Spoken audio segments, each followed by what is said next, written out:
हुजूर सैयदना निजामुद्दीन औलिया रहमतुल्लाह ताला अलैह महफिल समा बड़ी शौक से सुनते थे। एक दिन आप महफिल समा में बैठे थे, कवाली महफिल समा कवाली बड़ी शौक से सुनते थे। एक दिन आप महफिल समा में बैठे, कवालों ने कवाली शुरू की, थोड़ी देर गुजरी, आपने रोक दिया, आपने फरमाया फिर से शुरू करो। रोक के उन्होंने फिर से शुरू की, आपने फिर रोक दिया, आपने फरमाया फिर से शुरू करो।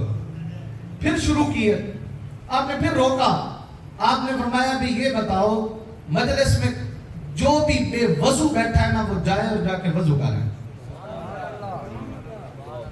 जाए और जाकर क्या कर रहा है, वजू कर रहा है।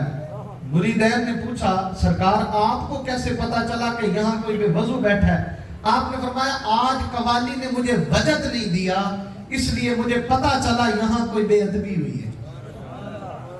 नहीं समझ आई? वो कैफ नहीं आया, वो मजलिस का जो सरूर था ना, उस महफिल का जो नूर था, उस महफिल की जो रूहानियत थी, उस महफिल की जो तवज्जुहात और अल्लाह रब्बुल इज्जत की तजल्लियात का नूर उस बंदे के दिल पे पड़ना था, वो इसलिए किसी पे भी ना पड़ा, उस एक बेवजू की वजह से। किसकी वजह से?